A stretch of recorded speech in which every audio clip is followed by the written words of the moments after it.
నమస్తే. Welcome to Leo. YS Vivekananda Reddy హత్య case దాదాపు 6 ఏళ్లు దాటి 7 ఏళ్లుగా వస్తుంది. ఈ 6 ఏళ్లు దాటిన సందర్భంలో 6 మరణాలు, అనుమానాస్పద మరణాలు అని చెప్పుకోవచ్చు. అది భారతిరెడ్డి గారి నాన్నగారు కావచ్చు, లేదా యువకుడైనటువంటి యొక్క అభిషేక్ రెడ్డి కావచ్చు. కానీ రాను రాను ఇంకెన్ని అనుమానాస్పద మృతులు జరుగుతాయో అర్థం కానటువంటి స్థితి. అయితే ఇలాంటి పరిస్థితుల్లో సుప్రీంకోర్టులో ఒక అడుగు ముందు పడిందనే అనుకోవాలి. ఎవరైతే వైఎస్ వివేకానందరెడ్డి గారి పిఏ కృష్ణారెడ్డి కంప్లైంట్ ఇచ్చారో, అది కాక రామ్ సింగ్ ఎవరైతే ఉన్నారో సిబిఐకి సంబంధించినటువంటి అధికారులు, ఆయన కూడా తన్ని చిత్రహింసలు పెట్టారని, కేసు ఏదైతే ఉందో అది ఖచ్చితంగా అవినాష్ రెడ్డి చేయించాడని చెప్పి చిత్రహింసలు పెట్టాడని చెప్పి ఒక కేసు అయితే దాఖలైంది. అయితే ఇదంతా కూడా కట్టు కదా అని చెప్పి ఇప్పుడు తేలిపోయింది. ఇప్పుడు సుప్రీంకోర్టు నుంచి వచ్చేటువంటి ఒక ఉత్తర్వులు ఎలాంటి రాబోతున్నాయి? అవినాష్ రెడ్డి అరెస్ట్ అవ్వక తప్పదా? అవినాష్ రెడ్డిని ఎవరు చేయమన్నారు ఈ హత్య అనే దానిపైన అప్రూవర్గా మారబోతున్నాడా? అయితే దీని గురించి మనతో మాట్లాడడానికి పొలిటికల్ అనలిస్ట్ శ్రీలీల గారు ఉన్నారు. వారిని అడిగి తెలుసుకుందాం. నమస్తే అండి. నమస్తే అండి. వైఎస్ వివేకానందరెడ్డి గారి హత్య కేసు అనేది ఒక సంచలనం అని అనుకోవాలి. ఒక సీఎంకి తమ్ముడైతే మరో సీఎంకి బాబాయ్ అనే చెప్పుకోవాలి.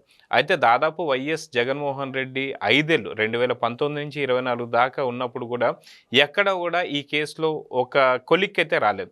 అది కాక గూగుల్ టేక్అవుట్లో వచ్చినటువంటి ఒక ఇన్ఫర్మేషన్ ఏదైతే ఉందో అది కావచ్చు, లేదా అవినాష్ రెడ్డిని కర్నూలు అరెస్ట్ చేస్తానికి వచ్చినప్పుడు అక్కడ హాస్పిటల్ దగ్గర చేసినటువంటి ఒక వీరంగం కావచ్చు. సో ఇప్పుడు పూర్తిగా అన్ని బయటపడ్డాయి. కృష్ణారెడ్డి పెట్టినటువంటి కేసు ఏదైతే ఉందో వైఎస్ సునీత గారు కావచ్చు, లేదా రాజశేఖర రెడ్డి గారు కావచ్చు, లేదా సిబిఐ అధికారి రామ్ సింగ్ గారు కావచ్చు, వీళ్ళు ముగ్గురు కూడా నన్ను బలవంతంగా బెదిరిస్తున్నారు, నన్ను ఫోర్స్ చేస్తున్నారు అన్నవి కూడా అన్ని కట్టుకథలని చెప్పి పోలీసు అధికారులు చెప్పేశారు. ఇప్పుడు ఏం కానుంది? ఖచ్చితంగా అవినాష్ని అరెస్ట్ చేయబోతున్నారా? అవినాష్ని ఎవరు చంపమన్నారు అనేది కూడా బయటపడబోతుందా? ఒక కొలిక్కి రాబోతుందా అంటే ఏమంటారు? వివేకానందరెడ్డి గారి హత్య కేసులో చూసుకుంటే అండి, ఒక తప్పు చేశారు వాళ్ళు. ఆ తప్పుని కప్పిపుచ్చడానికి ఇంకా చాలా తప్పులు చేశారు. దానివల్ల ఇంకా లోతుకి ఇరుక్కున్నారని చెప్పుకోవచ్చు. ఒక హత్య చేశారు, చేయించిన వాళ్ళు, చేసిన వాళ్ళు అందరూ కూడా ఈ రోజున ఎవరైతే గొడ్డలు కొనుక్కొచ్చాను, నాకు ఎవరు చెప్పారు, అవన్నీ కూడా దస్తగిరి అప్రూవర్గా మారి అతను చెప్పేశాడు అన్ని విషయాలు. తర్వాత మొన్న సునీల్ యాదవ్, ప్రతి ఒక్కరు ఇట్లా 1 by 1 వస్తూనే ఉన్నారు. కాకపోతే ఈ రోజున కూటమి ప్రభుత్వం ఎప్పుడూ లేని విధంగా దానికి సంబంధించిందన్నీ కూడా ఒక అఫిడవిట్ని దాఖలు చేసింది కోర్టులో.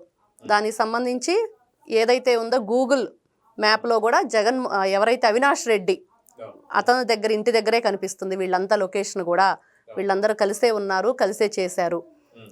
అతను ఆ రోజు మనం చూసినట్లయితే అవినాష్ రెడ్డిని నిజంగా మళ్ళీ మనం అదొకసారి చూడాలి. వివేకానందరెడ్డి గారు ఎక్కడైతే ఆ బాడీ పెట్టిన ప్లేస్ అక్కడ అతను ఏ విధంగా అతను చెయ్యంతా కూడా అతను ఫోన్ మీదే ఉండిద్ది. ఆ వీడియో చివరి వరకు కూడా కార్యక్రమం జరిగేంతసేపు అసలు ఆ ఫోన్లో ఏముంది, అతను ఎవరితో మాట్లాడాడు. మరి ఇటువైపు చూసుకుంటే జగన్మోహన్ రెడ్డి మరి హైదరాబాద్ నుంచి అతను బై రోడ్డు ఆ కారులోనే వచ్చాడు. ఆ వచ్చిన డ్రైవర్, ఆ కారు డ్రైవ్ చేసిన డ్రైవర్ కూడా అనుమానాస్పదంగా చనిపోయాడు. ఇంకా ఈ విధంగా చూసుకుంటే అసలు అన్నిట్లో ఇక్కడ ఒక హైలైట్ ఏంటంటే వివేకానందరెడ్డి గారి పిఏ. అతను అసలు అతను డ్రామా మామూలుగా ప్లే చేయలేదు. అసలు అతను ఎవరైతే సునీతారెడ్డి గారు కన్న కూతురు ఆయనకి, ఆవిడ మీద, వాళ్ళ హస్బెండ్ మీద, ఆ సిబిఐ అసలు పోలీసుల మీదే, పోలీసుల మీద కేసు పెట్టారు. ఇది ఇంకా అన్నిటికంటే విచిత్రం. దొంగలు పోలీసుల మీద కేసు పెట్టారంటే బహుశా ఇంకెక్కడ జరిగి ఉండదేమో, వీళ్ళకే అది సాధ్యమైంది. వాళ్ళు మమ్మల్ని కొడుతున్నారని ఇంకా రకరకాలుగా ఆరోపణలు చేసి, ఆ రోజున నేను కూడా చూశాను, అది రామకృష్ణారెడ్డి అనే వ్యక్తి మాట్లాడటం, చెప్పటం, సునీత గారు లేకపోతే రాజశేఖర రెడ్డి గారు వీళ్ళంతా కూడా నన్ను ఫోర్స్ చేశారు, ఈ విధంగా చెప్పమంటున్నారు, అందుకని నేను అలా చెప్పాల్సి వస్తుంది, ఇంకా రకరకాలుగా ఆరోపణలు చేశారు. కానీ ఈ రోజున ఎవరు చేశారు అంటే ప్రతి ఒక్కటి కూడా తెలుస్తుంది, వెలుగులోకి వస్తుంది నిజాలు. ఒక్కొక్కటి చూస్తూ ఉంటే ఇంత ఘోరంగా జరిగిందా, ఇన్ని విధాలుగా అసలు అతన్ని చంపటానికి కారణం ఏంటి, అసలు ఎందుకు చంపారు, ఎంపీ సీటు కోసమేనా, లేదా ఇంకేదైనా ఉందా కారణం అంటే ఇప్పుడు అవినాష్ రెడ్డి మెడకే చుట్టుకోబోతుంది. అతనే మెయిన్ నిందితుడిగా కనిపిస్తున్నాడు.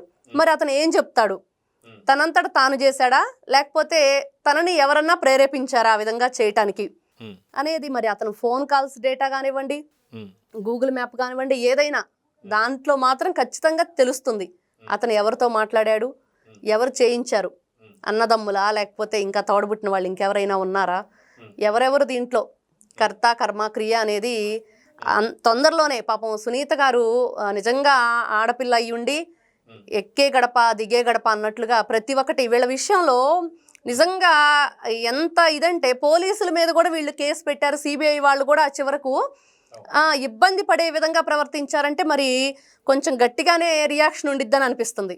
అయితే మనం చూసుకుంటే ఏదైతే మనం అవినాష్ రెడ్డికి సంబంధించి ఇక్కడ దీంట్లో ఉన్నాడు, ఎందుకంటే అవినాష్ రెడ్డి కానీ భాస్కర్ రెడ్డి వాళ్ళ ఇంటి దగ్గరే ఈ గూగుల్ టేక్అవుట్లో ఎవరైతే మన సునీల్ యాదవ్ కావచ్చు, అదేవిధంగా చూసుకుంటే దస్తగిరి కావచ్చు, మిగతా వారందరూ కూడా వాళ్ళ ఇంటి దగ్గరే మళ్ళీ గుమిగూడారని చెప్పేసి అయితే గూగుల్ టేక్అవుట్లో తెలుస్తుంది.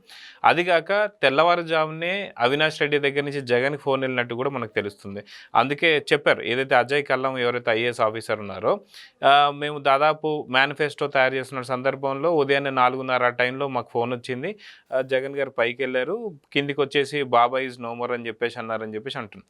ఇదంతా ఒక ఎత్తు అయితే ఏదైతే వైఎస్ జగన్కి వైఎస్ వివేకానంద రెడ్డి గారికి ఇద్దరికి పడడం లేదు అని చెప్పేసి ఒక ఉదాహరణ అయితే ఉంది.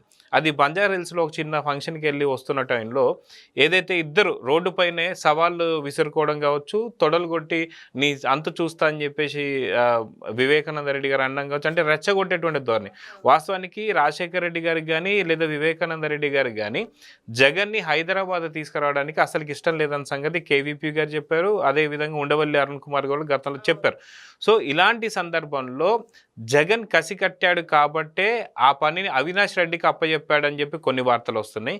అది కాక ఒకవేళ తన కసి తీరుతుంది, తన పగ తీరుతుంది, ఉన్న సీట్ ఏదైతే ఉందో ఎంపీ సీటు అది అవినాష్ రెడ్డికి వస్తుంది అన్నట్టుగా, అది కాక భారతిరెడ్డి కూడా రెఫర్ చేసినట్టుగా అవినాష్ని మనకు తెలుస్తుంది. సో ఖచ్చితంగా దీని వెనక ఎవరున్నారు అంటే అందరి వీళ్ళు జగన్ వైపే చూపిస్తున్నాయి. సో మొత్తానికి మీకేమనిపిస్తుంది? జగన్మోహన్ రెడ్డి గారి వైపే ఎందుకు చూపిస్తున్నాయి అంటే, గతంలో మనం చూసుకుంటే కన్న తండ్రి శవాన్ని అక్కడ పెట్టుకొని అతను సంతకాల సేకరణ చేసి ముఖ్యమంత్రి హోదాలో వెళదాము అని ఆలోచన చేసిన వ్యక్తి. అతనికి ఎక్కడా కూడా అంటే సెంటిమెంట్స్ కానీ, అంతకుముందు కన్న తండ్రిని తినే కంచంతో కొట్టాడు అనేది ఉంది. 10వ తరగతిలో పేపర్లు కొట్టేసి అక్కడ కూడా అతనికి ఒకటి ఉంది. ఒకసారి బాబాయిని కూడా కొట్టాడు. అది సోనియా గాంధీ గారు కూడా ఫోన్ చేసి ఎవరైతే రాజశేఖర రెడ్డి గారు ఉన్నారో అప్పట్లో నీ కొడుకును కొంచెం అదుపులో పెట్టుకోవాలి అన్నట్లు ఆవిడ కూడా మాట్లాడినట్లు కొన్ని ఉన్నాయి. ఇలా చూసుకుంటూ పోతే అతనికి కొంచెం క్రూయల్ మెంటాలిటీ ఉంది. ఏ విధంగానైనా సరే ఒకటి కక్ష. ఇప్పుడు మనం చూసాం నిలువెత్తు సాక్ష్యాలు కూటమి ప్రభుత్వం అధికారంలో రాకముందు, వైఎస్ఆర్సీపీ ప్రభుత్వం అధికారంలోకి వచ్చాకే చూసాం. ఎన్నో విధాలుగా ప్రతి ఒక్కరిని వాళ్ళ బర్త్డే రోజు లేకపోతే వెడ్డింగ్ యానివర్సరీ రోజు ఖచ్చితంగా వాళ్ళని ఆ రోజే అరెస్ట్ చేసే విధంగా, అంటే వాళ్ళు హ్యాపీగా ఉండకూడదు, ఆ రోజు వాళ్ళకి ఒక చేదు అనుభవాన్ని మిగిల్చే విధంగా ఎక్కడ చూసుకున్నా ఒక చిన్న పోస్ట్ పెడితే చాలు వాళ్ళని తీసుకెళ్ళి చాలా ఘోరంగా వాళ్ళకి 3rd డిగ్రీ ఇచ్చే ప్రయత్నం చేసి రకరకాలుగా ఇబ్బంది పెట్టారు. మరి ఇక్కడ చూసుకుంటే ఫ్యామిలీ మెంబర్సే ఈ రోజున కన్న తల్లి చెల్లి వాళ్ళ దగ్గర నుంచి కూడా అతను ఏం చెప్తున్నాడు, మీరు నా గురించి ప్రచారం వ్యతిరేకంగా చేశారు కాబట్టి నీకు ఇచ్చిన ఆస్తిని నేను లాక్కుంటున్నాను అన్నాడు.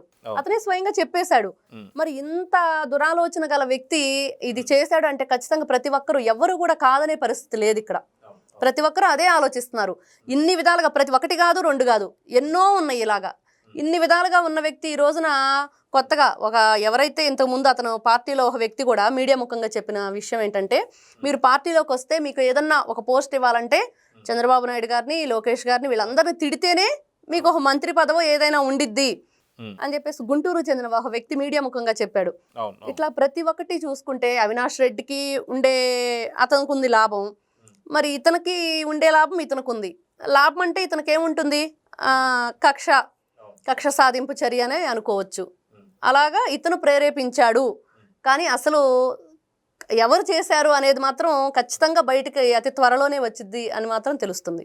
గతంలో కూడా మనం చూసుకుంటే అవినాష్ రెడ్డి కేసులో ఏదైతే ఉందో యాక్చువల్గా హత్య చేసినటువంటి ఒక దస్తగిరియే నేను కదర్ నుంచి గొడ్డలు కొనుక్కొచ్చిన తర్వాత సిబిఐ ఏదైతే ఛార్జ్ షీట్ ఉందో ఆ ఛార్జ్ షీట్లో ఉన్న ప్రకారంగానే మనం వివేకం సినిమా చూసాం. సో కంప్లీట్గా ఇది ఉంటే అక్కడెక్కడ కూడా మన కృష్ణారెడ్డి అంటే వివేకానంద రెడ్డి గారు పిఏ అయితే లేరు అక్కడ. సో ఉదయం వచ్చిన తర్వాత దీన్ని కేసు మలుపు తిప్పడానికి అవినాష్ రెడ్డి దొంగ కేసులు పెట్టేయడం వచ్చి ఇవన్నీ చూసాం. సో కోర్టు కోర్టు ఎలా నమ్ముతుంది? ఎందుకంటే దస్తగిరి చాలా క్లారిటీగా అప్రూవర్గా మారిన తర్వాత ఇప్పుడు కృష్ణారెడ్డి పెట్టినటువంటిది కూడా దొంగ కేసు అని చెప్పి తెలిసిన తర్వాత దీంట్లో పురోగతి రానుందా? ఖచ్చితంగా అరెస్టులు స్టార్ట్ అవుతాయంటే ఏమంటారు? ఖచ్చితంగా ఇప్పుడు మనం సునీల్ యాదవ్ని చూసాము. అతను చెప్తూనే ఉన్నాడు ప్రతి ఒక్కటి, నేను అన్నీ కూడా చెప్పేస్తాను, కాకపోతే నా ప్రాణానికి హానుంది, జిల్లా ఎస్పీని కలిచాను, అతను నాకు మీరు ఎట్లయినా సెక్యూరిటీ ఇవ్వాలి లేకపోతే నన్ను కూడా చంపేస్తారు అంటే వీళ్ళు చేసిన దానికి ఈ అనుమానాస్పద మరణాలకు కూడా వీళ్ళు చెప్పేస్తున్నారు. వాళ్ళ తప్పు కప్పిపుచ్చుకోవడానికి ఇవన్నీ జరిగినాయి అని. ఖచ్చితంగా అరెస్టులు అయితే స్టార్ట్ అవుతాయి. ప్రతి ఒక్కరిని వదిలిపెట్టేది లేదు. ఎందుకంటే కోర్టులు ఈ రోజున ఒక జడ్జి వర్మ నోట్ల కట్లు ఉంటేనే వేరే అలహాబాద్కి ట్రాన్స్ఫర్ చేస్తుంటే వాళ్ళందరూ అక్కడున్న జడ్జీలు లాయర్లు అందరూ కూడా రోడ్డుకి ఎక్కారు. ఇదేమన్నా మా అలహాబాద్ కోర్టు డస్ట్బిన్ అనుకుంటున్నారా, లేకపోతే ఇట్లాంటి న్యాయంగా లేని వ్యక్తుల్ని మా దగ్గరకు వేయడానికి వీల్లేదని. అంత హుందాతనంగా ప్రవర్తించే కోర్టులు ఈ రోజున ఇట్లాంటి వ్యక్తులకి తగిన శిక్షే పడిద్ది. ఎందుకంటే వీళ్ళు మాటి మాటికి పోలీసులను కూడా బట్టలోడది సమాజం ముందు నిలబెడతాను, లేకపోతే మీరు అరెస్ట్ చేశారు కదా వాళ్ళకే మీ చేత సెల్యూట్ కొట్టిస్తాను, ఇలాంటి మాటలన్నీ కూడా ఎలా ఉంటున్నాయి అంటే మమ్మల్ని ఎవరు ఏం చేయలేరు అనే విధంగా ఉంటున్నాయి. కాబట్టి ఎవరు ఏం చేస్తారు అనేది చేసి చూపిస్తారు ఆంధ్రప్రదేశ్ పోలీసులని ఈ విధంగా మనం ఖచ్చితంగా చెప్పుకోవచ్చు ఈ విషయంలో. సో చూద్దామండి, ఖచ్చితంగా అవినాష్ రెడ్డి ఖచ్చితంగా ఇరుక్కోబోతున్నాడా, అప్రూవర్గా మారి ఎవరి పేరు చెప్పబోతున్నారో అనేది చూద్దాం. మరి నమస్తే. Please subscribe to Leo News for more videos.